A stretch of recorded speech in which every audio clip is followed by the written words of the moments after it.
قال رسول الله صلى الله عليه وسلم من صلى العشاء في جماعة فكأنما قام نصف الليل। নবীজি বলেন, কেউ যদি এশার নামাজ জামাতে পড়ার পর সে যদি ঘুমিয়েও যায়, অর্ধেক রাত দাঁড়িয়ে দাঁড়িয়ে ইবাদতের সওয়াব আল্লাহ তাকে দিয়ে দেয়। ওয়ামান সাল্লাল গাদাতা ফি জামাআ ফাকান্নামা সাল্লাল লাইলা কুল্লা। সারা রাত ঘুমার পর, ঘুম থেকে জাগ্রত হওয়ার পর কেউ যদি ফজরের নামাজ জামাতে পড়ে, নবীজি বলেন যেন সে সারা রাত আল্লাহর দরবারে নামাজের মধ্যে কাটায়া দেয়। ফজরের নামাজ জামাতের সাথে পড়বেন, ঘুমায় গেছেন কিন্তু সারা রাত ঘুম থেকে উইঠা ফজর পড়ছেন জামাতে, সারা রাত নামাজ পড়ার সওয়াব। قال رسول الله صلى الله عليه وسلم إن أول ما يحاسب به العبد يوم القيامة صلاته فإن وجدت تامة كتبت تامة। রাসূলুল্লাহ সাল্লাল্লাহু আলাইহি সাল্লাম বলেন, নিশ্চয়ই কিয়ামতের ময়দানে সর্বপ্রথম বান্দার নামাজের হিসাব হবে। নামাজ যদি পরিপূর্ণ পাওয়া যায়, কুতিবাত তাম্মা, সওয়াবটাও পরিপূর্ণ লিখে দেওয়া হবে। সূরা ফাতির 29, 30, 31 নম্বর আয়াতে আল্লাহ বলেন, ইন্নাল্লাযীনা ইয়াতলুনা কিতাবাল্লাহ ওয়া আকামুস সালাতা ওয়া আনফাকু মিম্মা রাযাকনাহুম সিররাও ওয়া আলানিয়াহ ইয়ারজুনা তিজারাতাল লান তাবুর। আল্লাহ বলেন, নিয়মিত যাদের তিনটা অভ্যাস হবে, 1 নাম্বার আল্লাহর কোরআন তেলাওয়াত করবে, 2 নাম্বার নামাজ কায়েম করবে, 3 নাম্বার আল্লাহ যা দান করেছেন ওই ব্যক্তিকে, আমাকে আপনাকে যে সম্পদের মালিক বানিয়েছেন, এখান থেকে গোপনে প্রকাশ্যে আল্লাহর রাস্তায় দান করবে। এটা যারা করবে, আল্লাহ বলেন তারা এমন ব্যবসা কামনা করে যেই ব্যবসা কখনো ধ্বংস হবে না, এই ব্যবসা লাভ আর লাভ। এখান থেকে একটা সুন্দর শিক্ষা পাইতেছি আমরা, যে প্রতিদিন 3টা অভ্যাস চালু রাখা, কোরআন তেলাওয়াত, 5 ওয়াক্ত নামাজ, সাধ্য অনুযায়ী দান সৎকার। কোরআন তেলাওয়াত, 5 ওয়াক্ত নামাজ, সাধ্য অনুযায়ী দান সৎকার। এই সমস্ত বড় বড় উলামায়ে কেরাম সহ আজকে অনেক বড় আলেমরা উপস্থিত হবেন, আলোচনা করবেন, আগামীকালও আলোচনা হবে। ব্যবস্থাপনায় মারকাজুল ফুরকান শিক্ষা পরিবার, সভাপতি মাওলানা মকবুল আহমদ, মাওলানা তাজুল ইসলাম, মাওলানা আবুল কালাম, মাওলানা এরশাদুল্লাহ। উপস্থিত হযরত উলামায়ে কেরাম, মুসলমান ভাইরা, আল্লাহ তাআলার দরবারে শুকরিয়া আদায় করছি, আল্লাহ আমাদেরকে এই মাহফিলে উপস্থিত হওয়ার তৌফিক দান করেছেন বলে আলহামদুলিল্লাহ। আমি আপনাদের সামনে সূরাতুন নাহলের 92 নম্বর আয়াতে কারিমা তেলাওয়াত করেছি, সূরা মুহাম্মদের 33 নম্বর আয়াত তেলাওয়াত করেছি। এই 2টি আয়াতে কারিমা তেলাওয়াত করেছি। আয়াত সামনে রাখলে বিষয়বস্তু দ্বারায় ভালো কাজ করার পর এটাকে নষ্ট না করা, ভালো কাজ করার পর এটাকে নষ্ট না করা। রমজান মাসে আল্লাহ আমাদেরকে ভালো কাজ করার সুযোগ দিয়েছে। তো এই যে রমজানে ফরজ, নফল, সুন্নত যে ভালো কর্মগুলো আমরা করেছি, এগুলো যেন আমরা নষ্ট করে না দিই। এই জন্য রমজান পরবর্তী আমাদের করণীয়, 1 নম্বর করণীয়, হেদায়েতের মোকাবেলায় পথভ্রষ্টতা গ্রহণ না করা। এইখানে আল্লাহ আমাদেরকে আনছেন, আমরা আশা করি আমাদেরকে আল্লাহ হেদায়েতের উপর রেখেছেন বলে এই ভালো কাজ করার তৌফিক আল্লাহ আমাদেরকে দিয়েছেন। তো এই যে হেদায়েত, এই হেদায়েতের মোকাবেলায় পথভ্রষ্টতা গ্রহণ না করা। সূরা আরাফের 175 176 এই দুই আয়াতে আল্লাহ বলেন, ওয়াতলু আলাইহিম নাবা আল্লাযী আতাইনাহু আয়াতিনা ফানসালাখা মিনহা ফাআতবা'হু আশ-শাইতানু ফাকানা মিনাল গাওয়িন। আপনি তাদেরকে পড়ে শোনান, নাবা আল্লাযী আতাইনাহু আয়াতিনা, ওই ব্যক্তির ঘটনা যাকে আমি আমার নিদর্শনাবলী দিয়েছিলাম। ফানসালাখা মিনহা, সে তা থেকে বিচ্যুত হয়ে গিয়েছে। ফাআতবা'হু আশ-শাইতানু ফাকানা মিনাল গাওয়িন, শয়তান তার পিছু নিয়েছে, ফলে সে পথভ্রষ্টদের অন্তর্ভুক্ত হয়ে গেল। নবী, আপনি তাদেরকে শুনিয়ে দেন তার ঘটনা যাকে আমি আমার নিদর্শনাবলী দিয়েছিলাম, নিদর্শনাবলী দিয়ে হেদায়েত দিয়েছিলাম, সে এই হেদায়েত থেকে বিচ্যুত হয়ে গিয়েছে, ফলে সে পথভ্রষ্টদের অন্তর্ভুক্ত হয়ে গিয়েছে। আয়াতে এই সেই ব্যক্তি দ্বারা উদ্দেশ্য, বালআম বাউরা নামে এক ব্যক্তি ছিল, বালআম ইবনে বাউরা। এই লোক আল্লাহর কাছে দোয়া করার সাথে সাথে আল্লাহ কবুল করে ফেলতেন, এত বড় আল্লাহর ওলি ছিল। মুসা আলাইহিস সালামের বিরুদ্ধে বদদোয়া করার জন্য তার কাছে আবেদন জানাইল এক সম্প্রদায়। বালআম জবাব দিল, মুসার বিরুদ্ধে বদদোয়া করলেও কোনো কাজ হবে না। কেন? তিনি হকের উপরে আছেন, আমি তার বিরুদ্ধে বদদোয়া করলে উল্টা আমার ক্ষতি হবে। তারা তাকে দুনিয়াবি অনেক লোভ দেখাইল, কাজ হয় নাই। পরে তার বিবির মাধ্যমে তাকে রাজি করাইছে মুসা নবীর বিরুদ্ধে বদদোয়া করার জন্য। এক পর্যায়ে পাহাড়ের উপর উঠে সে বদদোয়া করছে, জিহ্বাটা বের হয়ে কুকুরের মতো নাবির কাছে চলে আসছে। আল্লাহ তাআলা বলেন, ওয়ালাউ শি'না লারাফা'নাহু বিহা ওয়ালাকিন্নাহু আখলাদা ইলাল আরদি ওয়াত্তাবা'a হাওয়া। আমি যদি চাইতাম তাহলে তাকে নিদর্শনাবলীর মাধ্যমে তার মর্যাদা বাড়াইতে পারতাম। কার? বালআমের। ওয়ালাকিন্নাহু আখলাদা ইলাল আরদি ওয়াত্তাবা'a হাওয়া, কিন্তু সে দুনিয়ার দিকে ঝুঁকে পড়েছে, টাকা পয়সার পিছনে ছুটে নিজের নফসের অনুসরণ করে মুসা নবীর বিরুদ্ধে বদদোয়া করছে।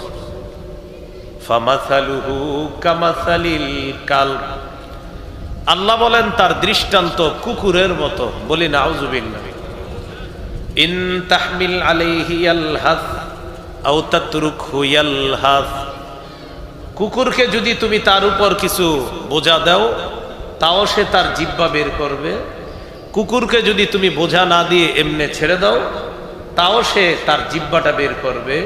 বালাম হয়ে গেছে এখন ওই কুকুরের মতো, তার কাছে বিদ্যা বুদ্ধি থাকা না থাকা বরাবর হয়ে গেছে, কারণ সে হেদায়েতের উপর না থেকে মুসা নবীর বিরুদ্ধে বদদোয়া করে পথভ্রষ্টতা গ্রহণ করে নিয়েছে।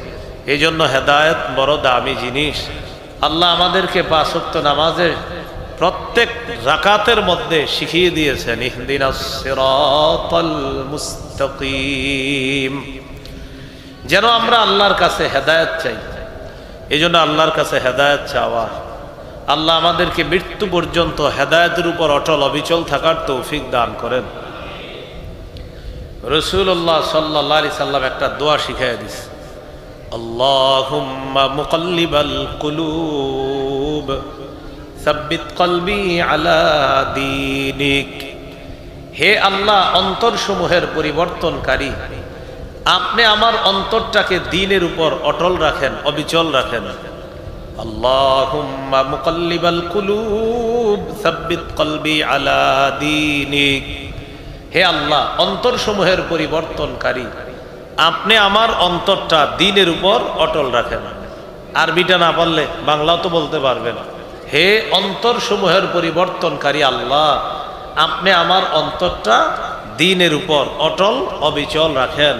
আমি যেন হেদায়েতের উপর চলতে পারি, আপনি আমাকে তৌফিক দান করেন। তাহলে রমজান পরবর্তী 1 নম্বর কাজ, হেদায়েতের মোকাবেলায় পথভ্রষ্টতা গ্রহণ না করা। রমজান আমাদের মাঝে একটা ভালো লাগা কাজ করেছে, রমজানের পরেও যেন রমজানের ওই ভালো লাগা, আমলের প্রতি আগ্রহ, তেলাওয়াতের প্রতি আগ্রহ, এটা ধরে রাখতে পারি। আল্লাহ তৌফিক দান করেন। রমজান পরবর্তী দ্বিতীয় কাজ, ইবলিস রমজানে বন্দী ছিল, সে ছাড়া পেয়ে গেছে। রমজান পরবর্তী দ্বিতীয় কাজ, শয়তানকে শত্রু হিসাবে গ্রহণ করা। কি হিসাবে? আমাদের শত্রু 1 মাস ছিল না, ও আবার চলে আসছে, ওকে শত্রু হিসাবে গ্রহণ করা। 1 নম্বর দৃষ্টান্ত সূরা ফাতিরের 6 নম্বর আয়াত, আল্লাহ বলেন, ইন্নাশ শাইতানা লাকুম আদুউন ফাত্তাখিযুহু আদুওয়া। নিশ্চয়ই শয়তান তোমাদের শত্রু, তাকে শত্রু হিসাবেই গ্রহণ করো। ইন্নামা ইয়াদউ হিজবাহু লিয়াকুনু মিন আসহাবিস সাঈর। শয়তান তার দলবলকে আহ্বান করে তাদেরকে জাহান্নামী বানানোর জন্য। বলি নাউজুবিল্লাহ। তাহলে শয়তানকে কি হিসাবে গ্রহণ করা? শত্রু। ইন্নাশ শাইতানা লাকুম আদু, নিশ্চয়ই শয়তান তোমাদের শত্রু। ফাত্তাখিযুহু আদুওয়া, তোমরা তাকে শত্রু হিসাবে গ্রহণ করো। 2 নম্বর দৃষ্টান্ত সূরা আরাফের 17 নম্বর আয়াতে আল্লাহ বলেন, সুম্মা লাআতিয়ান্নাহুম মিন বাইনি আইদিহিম ওয়া মিন খালফিহিম ওয়া আন আইমানিহিম ওয়া আন শামাইলিহিম। ইবলিস চ্যালেঞ্জ করে বলে, সুম্মা লাআতিয়ান্নাহুম মিন বাইনি আইদিহিম ওয়া মিন খালফিহিম, আমি তাদের সামনে থেকে, পিছন থেকে, ওয়া আন আইমানিহিম, ডান থেকে, ওয়া আন শামাইলিহিম, বাম থেকে তাদের কাছে আসবে। শয়তান বলে, অবশ্যই আমি তাদের কাছে যাব, আমার আপনার কাছে আসবে, সামনে থেকে, পিছন থেকে, ডান দিক থেকে, বাম দিক থেকে শয়তান আমাদের কাছে আসবে। এজন্য শয়তানকে শত্রু হিসাবে গ্রহণ করে। সূরা আরাফের 27 নম্বর আয়াতে আল্লাহ বলেন, ইয়া বানি আদম লা ইফতিনান্নাকুমুশ শাইতানু কামা আখরাজা আবাওয়াইকুম মিনাল জান্নাতি ইয়ানজিউ আনহুমা লিবাসাহুমা লিউরিয়াহুমা মিন সাওআতিহিমা ইন্নাহু ইয়ারাকুম ওয়া কাবিলুহু মিন হাইসু লা তারাউনাহুম। আল্লাহ তাআলা বলেন, ইয়া বানি আদম লা ইফতিনান্নাকুমুশ শাইতান, হে আদম সন্তান, শয়তান যেন তোমাদেরকে বিভ্রান্ত করতে না পারে। কামা আখরাজা আবাওয়াইকুম মিনাল জান্নাহ, যেমনি ভাবে তোমাদের আব্বা আম্মাকে সে জান্নাত থেকে বের করে ছেড়েছে। ইয়ানজিউ আনহুমা লিবাসাহুমা, তোমাদের আব্বা আম্মার কাপড় সে টেনে ধরছে শয়তান। লিউরিয়াহুমা সাওআতিহিমা, তাদের উভয়কে উভয়ের লজ্জাস্থান দেখানোর জন্য শয়তান তাদের কাপড় টেনে ধরছে। ইন্নাহু ইয়ারাকুম হুয়া ওয়া কাবিলুহু মিন হাইসু লা তারাউনাহুম, নিশ্চয়ই শয়তান এবং তার সাঙ্গপাঙ্গরা তোমাদেরকে এমন ভাবে দেখে, এমন জায়গা থেকে দেখে তোমরা তাদেরকে দেখো না। এজন্য ইবলিস আমাদেরকে দেখে, আমরা দেখি না। ডান থেকে, বাম থেকে, সামনে থেকে, পিছন থেকে আসে, আমরা দেখি না। তাই আল্লাহ বললেন, ইবলিসকে শত্রু হিসাবে গ্রহণ করো। সহিহ বুখারীর বর্ণনা 2038 নম্বর হাদিস। এই হাদিসের মধ্যে আছে, হাদিসের শেষে আছে, قال رسول الله صلى الله عليه وسلم إن الشيطان يجري من الإنسان مجرى الدم। নবীজি সাল্লাল্লাহু আলাইহি সাল্লাম বলেন, শয়তান ইয়াজরি, চলাচল করে, মিনাল ইনসানি মাজরাদ দাম, মানুষের রক্ত চলাচলের যে জায়গা সেখানে শয়তান চলাচল করে। আমাদের রক্ত চলাচলের জায়গায় শয়তান চলাচল করতে পারে। কতটা সতর্ক থাকা দরকার। তাই শয়তান ছাড়া পেয়ে গেছে, রমজান শেষ, শয়তান ছাড়া পেয়েছে। রমজান পরবর্তী দ্বিতীয় কাজ শয়তানকে শত্রু হিসাবে গ্রহণ করা। রমজান পরবর্তী 3 নাম্বার কাজ নামাজ ছেড়ে না দেওয়া। রমজানে দেখেন মানুষ রমজানের বাহিরে যেই পরিমাণ নামাজ পড়ে, রমজান মাসে আমাদের নামাজের আগ্রহটা কিন্তু আসলে একটু বেশি থাকে। আপনি দেখবেন যারা পুরো বছরও নামাজ পড়ে না, ও রমজানে 2-4 উক্ত পড়ে। আবার যারা পুরো বছর নামাজ পড়ে না, রমজানে সাহারি দেখায় চিন্তা করে যাই ফজরটা বুইরা আসি। মানে অর্থাৎ অনেক মানুষ যারা এমনি নামাজ পড়ে না কিন্তু রমজানে নামাজ পড়ে। রমজান পরবর্তী 3 নাম্বার কাজ নামাজের যে অভ্যাসটা হয়েছে আমাদের, এটা ধরে রাখা, এটা ছেড়ে না দেওয়া। যেমন রমজানে আপনাদের অনেকের অভ্যাস হয়েছে কিছু কিছু নফল নামাজ পড়া, 2-4 রাকাত বেশি নফল পড়তেন মাগরিবের পরে অথবা জোহরের পরে, আপনি এটা সারা বছর ধরে রাখার চেষ্টা করতেন। তো 3 নাম্বার নামাজ, এই নামাজের ব্যাপারে অবহেলা না করা। যেহেতু রমজানে অভ্যাসটা তৈরি হয়েছে আমাদের, অভ্যাসটা আমরা ধরে রাখার চেষ্টা করব। আল্লাহ তৌফিক দান করেন। সূরা বাকারা 238 নম্বর আয়াতে আল্লাহ বলেন, হাফিজু আলাস সালাওয়াতি ওয়াস সালাতিল বুসতা, তোমরা নামাজ সমূহের প্রতি যত্নবান হও, বিশেষ করে মধ্যম নামাজ, আসরের নামাজ। আসরের কথা কেন বলছি? ওই আসরের সময় কেউ থাকে মাঠে, কেউ থাকে ঘাটে, কেউ থাকে রান্নায় চুলার সামনে। বাজারে যারা যায় এরাও আসরে অলসতা করে, মাঠে একদল খেলতে যায় এরাও আসরে অলসতা করে, মা বোনরা চুলায় রান্না করে, একটু পরে আরেকটু পরে ভাতটা সিদ্ধ হোক, তারপরে ভাতটা সিদ্ধ হোক, আলুটা সিদ্ধ হোক, তারপরে আসর নামাজটা পড়ি। এই করতে করতে সূর্য হলুদ বানায় দেয়। আবু দাউদের 413 নম্বর হাদিসের বর্ণনা, قال رسول الله صلى الله عليه وسلم تلك صلاة المنافقين تلك صلاة المنافقين تلك صلاة المنافقين। নবীজি বলেন, যে ব্যক্তি ইচ্ছা করে সূর্যটাকে হলুদ বানায় আসরের নামাজ পড়ে, মানে পরেরা বলে নাই, পরে ইচ্ছা করে সূর্য হলুদ বানায় আসরের নামাজ পড়ে, নবীজি বলেন এটা মুনাফিকের নামাজ, এটা মুনাফিকের নামাজ, এটা মুনাফিকের নামাজ। আল্লাহ আমাদেরকে হেফাজত করেন। মানে নামাজ ছেড়ে দেয় এটা বলে নাই, পড়ছে। তো নবীজি বলেন এটা কেমন নামাজ পড়ছে? সূর্য হলুদ করছে, করার পর কোন মতে হাদিসে আসছে নাকারা আরবা, 4টা ঠোকর দিছে, আল্লাহু আকবার আল্লাহু আকবার, এরকম 4টা। আসর কয় রাকাত? 4 রাকাত, 4টা ঠোকর দিছে মোরগের মতো। নবীজি বলেন এটা মুনাফিকের নামাজ, এটা মুনাফিকের নামাজ, এটা মুনাফিকের নামাজ। প্রিয় মুসলমান ভাই, পর্দার আড়ালের মা বোনেরা, মেহেরবানি করে আসরের নামাজে আমরা এই অলসতা করব না। আল্লাহ কথাগুলা মনে রাখার তৌফিক দান করেন। এশার নামাজ, ফজরের নামাজেও গুরুত্ব দেওয়া। রাতে অনেক সময় শরীরে ক্লান্তি থাকার কারণে অনেকে এশা পড়ে না, আরেকটু পরে পড়বো। শয়তান একটা ধোকা দেয় এশার ব্যাপারে। কি ধোকা? এই এশার নামাজ দেরি করে বললো কিছু হয় না, একটু পরে পড়। তো এটা করতে করতে 12টা বাজায়, শয়তান তখন আইসা ধোকা দেয়। আবার 12টার পরেও এশা পড়া যায়, সমস্যা নেই, তুমি মোবাইল চালাও। এটা করতে করতে হে ঘুমায়া যায়। এদিক দিয়ে ঘুমাইছে দেরি করে, ফজরের নামাজে ওঠে নাই। ওই ফজরের পরে আপনার, কারণ উনি দেশ নিয়ে এত টেনশনে ছিল, দেশের ব্যাপারে সর্বশেষ একটা স্ট্যাটাস ফেসবুকে দিয়ে এরপরে 4টা বাজে ঘুমাইছে। আর দেশ নিয়ে খুব চিন্তিত, দেশে হুজুররা এইভাবে চললে ঠিক ছিল, ওইভাবে চললে ঠিক ছিল না। হুজুরদেরকে ইসলামের রূপরেখা দেখায়া উনি একটা স্ট্যাটাস দিয়ে ঘুমায় গিয়া ফজরের নামাজটা পড়ে নাই। আসলে কিন্তু উনি টেনশনে পড়ে নাই, এমনি পড়তো।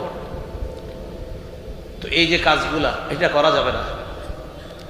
قال رسول الله صلى الله عليه وسلم من صلى العشاء في جماعة فكأنما قام نصف الليل। নবীজি বলেন, কেউ যদি এশার নামাজ জামাতে পড়ে, পড়ার পর সে যদি ঘুমিয়েও যায়, অর্ধেক রাত দাঁড়িয়ে দাঁড়িয়ে ইবাদতের সওয়াব আল্লাহ তাকে দিয়ে দেয়। এশা পড়ে ঘুমিয়ে গেছেন, অর্ধেক রাত দাঁড়িয়ে থেকে ইবাদতের সওয়াব। ওয়ামান সাল্লাল গাদাতা ফি জামাআ ফাকান্নামা সাল্লাল লাইলা কুল্লাহ। সারা রাত ঘুমার পর, ঘুম থেকে জাগ্রত হওয়ার পর কেউ যদি ফজরের নামাজ জামাতে পড়ে, নবীজি বলেন যেন সে সারা রাত আল্লাহর দরবারে নামাজের মধ্যে কাটায়া দেয়। এশা জামাতে বলে ঘুমায়া যাবেন, অর্ধেক রাত ইবাদতের সওয়াব। ফজরের নামাজ জামাতের সাথে পড়বেন, ঘুমায় গেছেন কিন্তু সারা রাত ঘুম থেকে উইঠা ফজর পড়ছেন জামাতে, সারা রাত নামাজ পড়ার সওয়াব। তাহলে রমজান পরবর্তী 3 নাম্বার করণীয়, নামাজের যে অভ্যাসটা রমজানে আমাদের ভালো লাগা তৈরি হয়েছে নামাজের প্রতি, এই ভালো লাগাটা ধরে রাখবো। বলেন ইনশাআল্লাহ। আল্লাহ তৌফিক দান করেন। নাসাইর হাদিস 466 নম্বর হাদিস। এই হাদিসের মধ্যে আছে قال رسول الله صلى الله عليه وسلم إن أول ما يحاسب به العبد يوم القيامة صلاته فإن وجدت تامة كتبت تامة। রাসূলুল্লাহ সাল্লাল্লাহু আলাইহি সাল্লাম বলেন, নিশ্চয়ই কিয়ামতের ময়দানে সর্বপ্রথম বান্দার নামাজের হিসাব হবে। নামাজ যদি পরিপূর্ণ পাওয়া যায়, কুতিবাত তাম্মা, সওয়াবটাও পরিপূর্ণ লিখে দেওয়া হবে। আল্লাহ আমাদের সকলকে নামাজের প্রতি যত্নবান হওয়ার তৌফিক দান করেন। তাহলে রমজান পরবর্তী 3 নাম্বার কাজ, নামাজে অবহেলা না করা, নামাজের প্রতি যত্নবান হওয়া।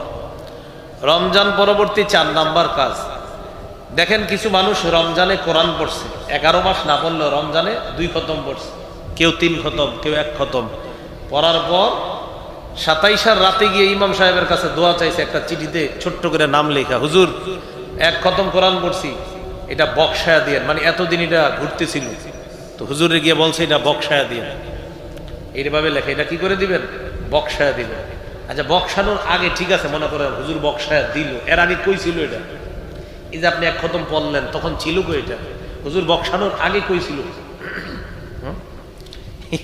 এই জাতীয় কথা লিখবেন না খাতায় যে বক্সায় দিচ্ছে। আপনি যখন যে নিয়তে পড়তেছেন, আল্লাহ সাথে সাথে ওই নিয়ত কবুল করতেছে। তো আপনি যে 27 দিন পড়লেন, মানে 27 দিন কই ছিল বলেন? এটা কি ঘুরতেছে কোথাও?